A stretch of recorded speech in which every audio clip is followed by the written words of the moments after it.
Welcome to the Planet Ready podcast, where we bring preparedness to where people are. You see, it doesn't matter who you are or where you live.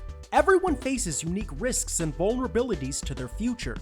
Our job is to make sure you're prepared for any situation, whether it's a man-made hazard, a natural disaster, or even assuring your finances are in order. On this podcast, we get exclusive insights and inside stories from disaster survivors, world leaders, and experts from diverse backgrounds and fields of study. The conversations that we'll have focus on reaching the 99%. That includes families, friends, and even our neighbors, and especially those who haven't thought twice about readiness. Don't miss out on a single episode. We're bringing you everything you need to prepare yourself and your loved ones. So without further ado, let's begin. In this episode, we're going to hear how Natalie learned from the consequences of disasters in her own life and used those lessons to fuel her passion to mobilize preparedness across the United States. Let's go to Joel Thomas. Thank you, Alwin, and thank you, Natalie, for joining us today. Before we begin, I'd like to introduce our topic. And so let's start with the anatomy of a disaster. Floods, fires, earthquakes, hurricanes, these aren't disasters. They are hazards. A disaster occurs when humanity collides with these hazards, much like a car crash. This collision results in loss of life, livelihoods, property, and so much more. But there's good news. We can disrupt the impact of disasters by changing our behavior. If we're mindful of these hazards, we can take action to reduce our risk and vulnerability to them. And we can also reduce the impact when a collision does happen, much like a seatbelt. But let's face it, for most people, preparedness is like flossing your teeth. Everyone pretty much knows we need to do it, but few people stay the course. Sorry, dentists, we're just being real. But the Planet Ready podcast exists because we believe that things are changing. In the last 20 years, the world has seen the rising frequency and intensity of disasters of all kinds. And there's a growing movement in this next generation to put a stop to the madness. We're tired of disasters disrupting our lives. So we're focused on flipping the script and disrupting disasters with the primary goal of reducing human suffering in our world. Think of all the good that seatbelts have done for us. And buckle up, because it's time to get started on today's episode. Back to you, Alwin. Awesome. Thanks, Joel. Well, let's go ahead and bring in our guest. But first, let's provide you some of her background. Natalie Enclade was born and raised in Louisiana, a place that is no stranger to disasters, and went on to become Director of Individual and Community Preparedness for the Federal Emergency Management Agency. She holds a Bachelor of Arts in Political Science from Millsaps College, a Master of Public Policy and Administration from Mississippi State University, and a PhD in Public Policy and Administration with an Emergency Management Policy focus from Mississippi State University. She's passionate about preparedness, and we're thrilled to have her on the show today. How you doing, Natalie? I'm great. Thanks for having me. Awesome. We're happy to have you. Welcome. So, Natalie, let's go ahead and jump into our first question. I'm sorry? Sorry. I said some would say I'm obnoxious about preparedness more than passionate, but. Well, join the club. Hashtag obnoxious about preparedness. Stick with that one. All right. Let's go ahead and jump into it, Natalie. So tell us a little bit about your story, right? How did you first suffer the consequences of disaster? And how did that experience shape you ultimately? Yeah, so I'm originally from right outside of New Orleans, about 30 miles north. We're about this much above sea level. So we had that going for us. But every summer we would watch, my family and I would watch as hurricanes would just take aim at New Orleans. Most of the time they'd turn at the last second for a near miss, but there was always a significant amount of wind and rain. But there were some big ones that stick out in my mind because I deeply remember the anxiety I had as a child. My family didn't prepare for daily life. God bless my parents, but they just didn't. So they definitely were not preparing for any catastrophic events. So we often rode out these storms with whatever was left in the grocery store about an hour before they were closing for these storms. And this was sad. Usually the expired loaf of bread that was left, one loaf of bread that was left on the shelf, and a bag of Hershey Kisses. And we had this without electricity for days. Hey, but at least you had chocolate. At least you had chocolate. It's so key, That's fair. critical That to is fair. survival. Exactly. And then we didn't have electricity and it was hot. It's Louisiana. It's August. So my siblings and I would sleep outside on the porch, battling these mosquitoes the size of a chihuahua. So the biggest thing that stuck out to me as a child, as I was fighting my siblings over those Hershey Kisses, that amazing chocolate, was the way that the neighborhood really came together. So trees were knocked down. They were blocking streets. We had Mr. McDowell coming out with the chainsaw. Nobody had water except Miss Gillespie. So she'd come out with her bottled water and everybody was really there for each other. And that really shaped how I view disasters and preparedness today. And honestly, my relationship with my neighbors. Currently, I can name everybody on my street, but more importantly, their resources. So I know that Heather has the megaphone. I know that Bill has the cow in his freezer. Gene is set up with everything we would ever need if we had to camp on the street for weeks. And that's really how my view of disasters and preparedness is shaped today.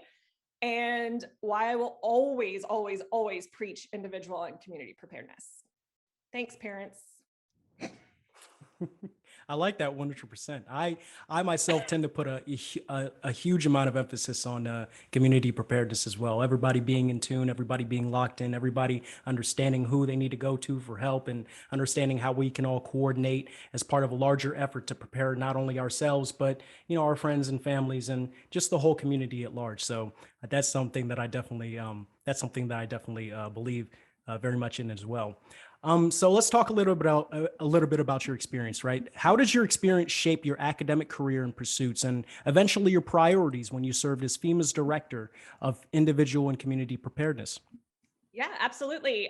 So just told the story of my childhood. I'm sorry for turning it into a therapy session, but as a young child, I was really fascinated by disasters, mainly because I would watch as these gale force winds would knock my brother out of the rocking chair on the front porch at 3 a.m. But quite frankly, pretty fascinated how any of us survived.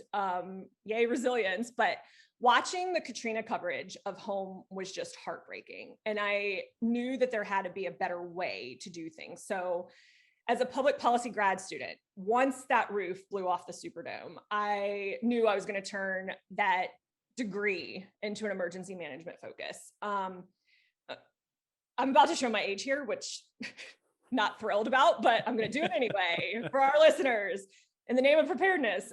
Do it for the listeners.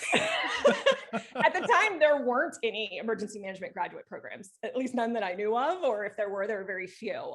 So I forced my policy degree into emergency management and made everybody focus on how to do better and prepare better as a society. Preparedness really starts at home with youth in your community. So Joel, you mentioned earlier about seatbelts. I remember coming home from school and annoying not just my parents, but my older driving siblings about buckling up. And currently as a parent, I will do almost anything that my son says if he says it more than 3 times, just so I can get 5 minutes of quiet. But when I became the Director of Individual and Community Preparedness at FEMA, I was ecstatic that youth programming fell underneath that umbrella. And I knew that that was going to be the best place that we could drive change and really move that needle to begin building a culture of preparedness. And then the next was Cert, the community emergency response teams. I always, whenever anybody would come to me and say, Cert needs this, or Cert wants to do this, I always said yes to the vest. I just love that program. As I mentioned earlier, being a child and seeing the community really come together, I was ecstatic to run this national organized program of volunteers whose passion for preparedness is unmatched. Like, they're even more obsessive than us. You'll be hard pressed to find a group of people who have the drive to prepare more than these volunteers. And while Mr. McDowell in Louisiana had that chainsaw, it would have been really cool to see others trained in the Cert program with the Cert skills that they trained to help too, myself included, because there was no way I was touching a chainsaw at 8, which is probably a wise decision on everybody's part. Yes, thank you. Thank you for that. Probably now I should not touch a chainsaw. I've been trying to tell my son not to touch my chainsaw recently, so I relate to this very much. Yeah. Wise. What? All right, moral of the story: don't touch your chainsaws, folks. Unless you're trained. Unless you're trained, stay away from the chainsaws. Lots of practice. I'm terrified of chainsaws. I can't do it. I will actually say this. I've actually organized a chainsaw response team in my neighborhood as part of our Cert, which I Wow. started in Cheverly, Maryland, because we had a 100-year-old tree that was 6 foot in diameter go down in my front yard several years my ago. goodness. And after that, like, we needed chainsaws. And you know, I love the chainsaw preparedness army out there. Anyways, Well done, sir. Hashtag chainsaw preparedness army. yes. Chain All prep. right. So Natalie, based on what you've learned so far and what you've observed, would you say that just in general, the U.S. population as a whole has been more prepared for disasters, or what are some of the reasons you feel like people aren't as prepared as they should be? So I'm going to say it's truly a mix. And I feel it really depends on when you ask this question. So right now with COVID, I would say we're probably more prepared for pandemics, more than we've ever been, especially more than we were in 2019. We're definitely not there yet, still not completely. There's a lot of misinformation out there. People don't fully understand the risk. And I'm going to caveat that more by saying it really also depends on where you're asking the question geographically and for what specific hazard. So like people in Louisiana are probably more prepared for a hurricane than people in Wyoming, and rightfully so. And same with earthquakes in California versus Louisiana, but these things could still potentially happen. So right before I hopped on, the nerd in me wanted to check out the statistics. So I checked out the latest available National Household Survey, which is an ICPD product. 68% of adults pursued 3 or more preparedness actions, which is awesome. And from the research, we know that once a person has taken these 3 actions, that they're more likely to continue preparedness actions, and at a minimum will maintain at least those 3. But we also Which 3 are those? Well, I'm just curious. Is there a particular 3 or any 3? Any 3. Any 3. Yeah. And we could get super nerdy in this, but all of the listeners will go to sleep, but they do break it down. That'll be another podcast, Joel. Yeah, there you go. Yeah. So they do break it down, and we can break it down by hazard to specifically see which actions they are taking. So yeah, but there's always something that we can do to prepare more. And then it's also really cool to take note that if you do one preparedness action, you're more likely to engage and get other people to take preparedness actions. Wow. So I don't think we're ever going to get every individual to be 100% prepared. How great would that be? But I think if we do a little bit, we're at least moving the needle. The second question, I think there's 2 main reasons why people aren't preparing. And this is just me speaking. Yeah. So I think we as a nation have made it too hard or burdensome, or people at least perceive it's too hard to prepare. It doesn't have to be. So we just need to make it a habit. Like Joel mentioned earlier, brushing our teeth. There's a dentist on my street too, by the way. But anyway. Actually, I was talking about flossing, which is hard. Flossing, Maybe I should be flossing, because flossing is hard for a lot of people. Brushing so much easier. It's true. Yes. So like small things that are incorporated into everyday life. So like stop thinking of let's make a kit. So instead of making a kit, make your daily life the kit and replenish what you use. Throw in that extra can, and then you have your extra can of canned foods. So make knowing your risks a habit, make a plan for those risks, and make it a habit to go over them often, especially with your children. The second reason, and I think this is probably the biggest reason, people just aren't prepared because of their risk perception. They think it won't happen to them. Probably the best example of this was a quote from Amanda Ripley's book, Unthinkable. And I'm going to totally botch it, but it was something like Hurricane Camille killed more people during Hurricane Katrina than it did in the year that Hurricane Camille happened. So obviously I've botched that quote, but it's true. So my parents lived through Camille. They lived through Hurricane Betsy. Nothing happened to them. Nothing happened to their houses. And so because of that positivity bias, we were never prepared for anything, and they were just never affected. So they viewed preparing as just a waste of time. Like, why bother? Why waste our resources on that? Wow. And so I think those are the two biggest reasons that people don't prepare. I see. Wow. Fascinating. Yes.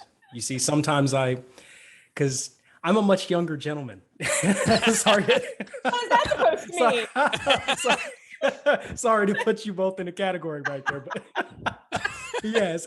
I have a question. First of all, how dare you? But yes, there is this prevailing idea, in the minds of, especially, I guess I'll just say for now, in the minds of, the much younger generation, that there probably isn't, though we see these issues, with climate change and, the weather getting much worse, and we see disasters happening all around us, it just might be that we have so much on our plate. And because the risk perception also plays a part, we may not feel like we can juggle all these things at once. So we just might want to be focused on one thing, like trying to find a job in our day-to-day lives. And that financial aspect comes in. So it's really hard to think about so many of these things at the same time. And I feel like it kind of weighs on us every single day, which makes things much more difficult. So I definitely feel you there on that one. Yeah, that's a really good point, Alwin. Like, at the end of the day, there's only so much oxygen in the room, right? And, if you're worried about, whatever the tyranny of the urgent is for today, whether that's, taking care of kids or preparing for a test for school tomorrow or whatever, it's like, okay, am I thinking about some existential disaster? Yeah, it is. It comes down to, limited time and resources. And, I think, like you said, Natalie, it's like these events themselves actually provoke action, which is sort of what we're trying to get around, is sort of that reactive approach. And it's like, how do we bridge that gap where it's easy and it's sort of baked in, it's habitual. I really like what you said, habit. Hashtag habit. That's what I'm getting from what you're saying. Yeah. So it's like brushing your teeth every day. It's a small thing we're doing every day. It's not this looming cloud, where it's like, oh, I don't want to touch that, I'm gonna punt. Right. Yeah. And I'm actually kind of worried, like, if once the pandemic is over, that we're going to forget about it, and then we're going to have the same problem when something else happens. So we just forget. Exactly. Hashtag never forget. Never forget. And we got, I think, 2 more strains coming. So, it's just not letting up. It's making things much more difficult. Right. But on a preparedness note, I myself happen to floss 2 times a day. So your teeth look amazing. I just want to say, for a young lad. Thank you so much. So I'll probably say I'm halfway there on being on the road to being completely prepared. I took note. Natalie said if people do one thing, they're more likely to get others prepared. So you're probably in that more likely category. You're already flossing your teeth. Exactly. Just have my friends line up by the bathroom and just watch me floss. That'll help them get started. It's not creepy at all. That'd be great. No, not at all. Okay. All right. So Natalie, so what, now that we're actually on this topic, what kind of innovation do you think is needed to help reduce risk and mobile preparedness in neighborhoods across the nation then? Not to keep harping on this, and I think the best way is to get kids involved. Probably because I'm a mom, but and I would love to see more gamification of protective actions to teach children from an early age. So FEMA does a great job, ICPD. Not that I'm biased or anything, but ICPD does a great job of validating protective actions and keeping them up to date. And if there is a way to get those into some type of game that's actually cool, and have kids want to play it and get obsessed with it and make it, if I go and try and pull that iPhone or iPad away from my child while he's playing a preparedness game, I won't get this, I don't want to fight my kid to pull this away. And that would be really cool. So my son, he's turning 5. He reminds me of safety things constantly, like hands on the wheel at 1 and 2, clean the dryer vent, put your phone down at the table. That's me usually telling him that, but he will ride his bike with his helmet, but no shoes on. So pretty soon he's going to think it's cooler to ride his bike without a helmet, because of peer pressure. And if there's a way to make preparedness fun and cool, I think that is probably the most innovative way to get preparedness out there. It was one of the things we struggled with at FEMA. It was one of the things that many people struggle with. And I don't necessarily know if that is going to happen at the government level because of so many strings attached. And I think the private sector really needs to step up, or a cool nonprofit needs to step up and develop something really cool that takes off. So or get one of those kids who unbox toys to start unboxing preparedness or something. Yes. We need the Disney girl who, opens up all the toys. Yes. I'm curious. I mean, because it makes sense. And you were a young girl. You shared your story about how that spoke to you. So if you're delivering a message to your old self, or somebody like you now, obviously games, it's a strategy to get there. What would you say to the kids? What would you say to, and what age do you think is it all ages for kids, or is there a particular age where, you target? Yeah, all ages. Absolutely. I would love to see like the DARE program in schools for like a preparedness. And I don't know, what grade was that? 5th grade? Like that became a thing where I harped on that all day. Just something to get the seatbelt campaign. Just a really good campaign in the schools. And I know that that's difficult because of federalism and all of those things, but we just need something to get kids more involved and make it cool. Not just for us. Absolutely. Fairness is amazing. Exactly. You asked me. No, exactly. I love what you said there, because I don't think it was too long ago that me and Joel had this awesome idea of collaborating on creating this music video that helped people get prepared. And it was more geared towards, a much younger demographic, but, the fact that we decided to take preparedness and music and put it into, a song that a lot of, young, creative, like-minded individuals could, really sing along to and appreciate, and really sit there and take time to really digest the content and understand what's being said in those lyrics. I think that was an extremely creative way. So I definitely agree with the fact that we need to start finding more young, hip ways, to tap into, the minds of the young and try to get them more prepared, through that type of content. Shoot, I don't know if we have to start paying rappers out here or something like we. It would work. I remember song lyrics from the 90s, but can't remember like what I'm supposed to get at the grocery store. So, I mean. That's so true. And there's so many things my kids like hear in like the school context and sing it. And I'm like, it's so annoying as a parent, but it sticks. And I'm like, wow, what if we could like, leverage that? That's leverage that medium. Exactly. And they listen to anybody but their parents. So yes, we need to get JoJo Siwa singing something, or exactly. Anybody, please. The irony. You like that reference, Alwin? I just threw in JoJo Siwa right there. I know you love that. Yeah, I heard you. See, you think I'm old?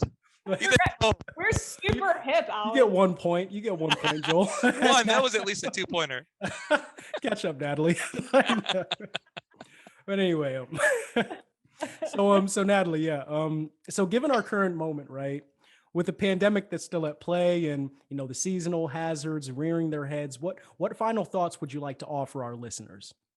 Yeah, begin planning now is the best thing I got. I don't think we're getting out of this pandemic anytime soon. There's going to be a rise in variants, depending on where you live.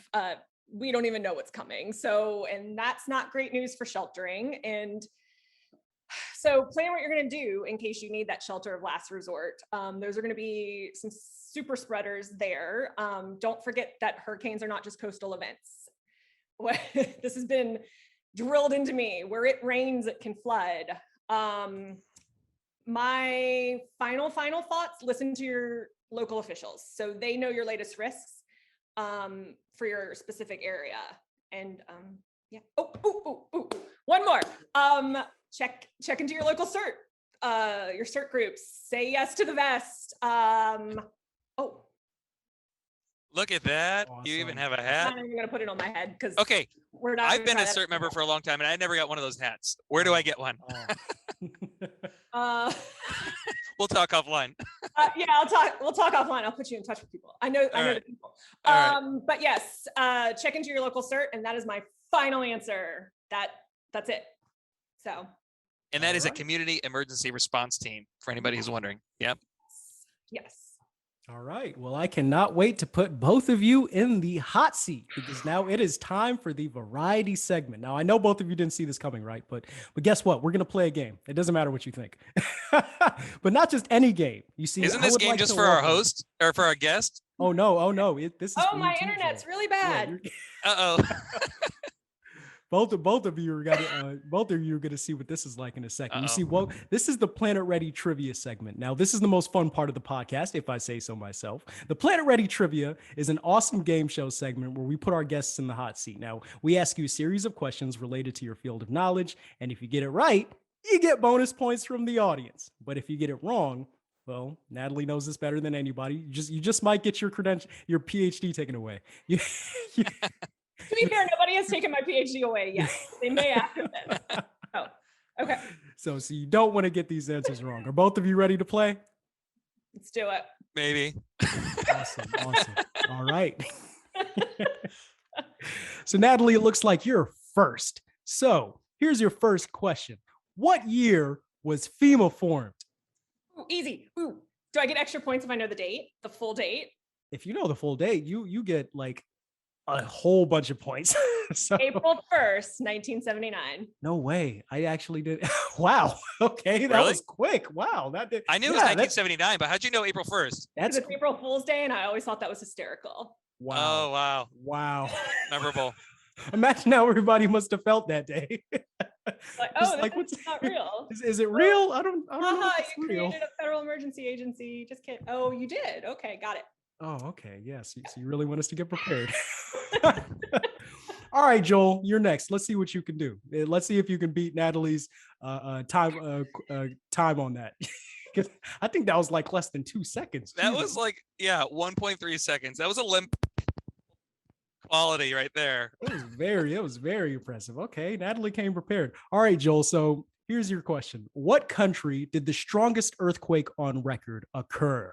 Okay, first of all, the difficulty level of these two questions is totally not on par. Like, seriously, Best advantage. It's definitely on par.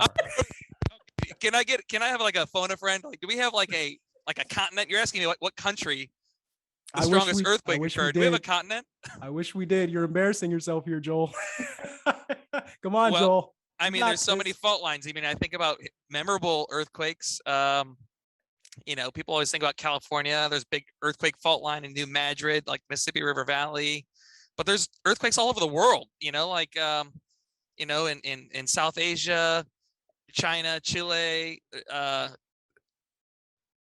Indonesia. I don't know, man.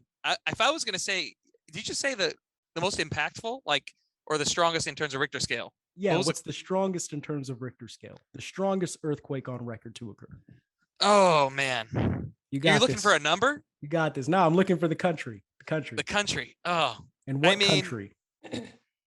I would go with like Pakistan or something. Pakistan. Is that your final guess? Hey, people think about the San Francisco quake, but I don't think that was the strongest one. I don't know. Yeah, I'll go with Pakistan. Do you have an answer in your head, Natalie? I'm just gonna moonwalk on this one. The moon. No help from Natalie either. Oh man. Okay. Well, if that's your answer locked in, I am very sad to say that is incorrect, sir. Oh, The correct answer is Chile. Thanks for playing, though. Thanks for Oh, playing. you even had that. Give him a point on that one. I mentioned Chile. But- I knew there was an earthquake there. That's like a half a point. But you I didn't didn't know- lock it in. You gotta lock it in. Hold on. That's the way the game works. Did I? I don't think I used the words, I am locking this in. Give him a point on a technicality. No cheating. No cheating. This All is how right, the all game right. goes. All right, Natalie, you're next. All right. So next question for you, Natalie. What was the largest wildfire that occurred in U.S. history? Oof. Now, Can if we you have can the name year? if Can you we can do the name the year? name and the year, if you can name the year, you'll get half a point. When did If we you get get start- the name day, and the I'm year, giving you'll you get- 3 points. You get everything. When did we start gender reveals? Oof. Ugh. Can I say the country? United States. Can I phone a friend? I feel Hold like on. it's Did you ask Oregon. for the country? He said U.S. history. I know. I feel like it's in Oregon. Okay, so wait. Can I phone a friend? What? Let's call. Okay, Andrew so here's what you can do. You can give me the name of the largest wildfire, or you can give me the year of the largest wildfire. It's either one of those two. Not the country. You can't phone a friend. You can't do any of that stuff. It's just give me what you got.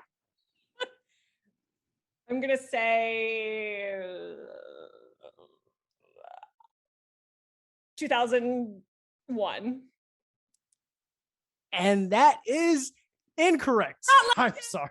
Not locked in. 2000. The name. I am sorry, Natalie. The correct answer is 1910, and the wildfire was called the Great Fire. The Great Fire of 1910. Yes, I know. It's yeah.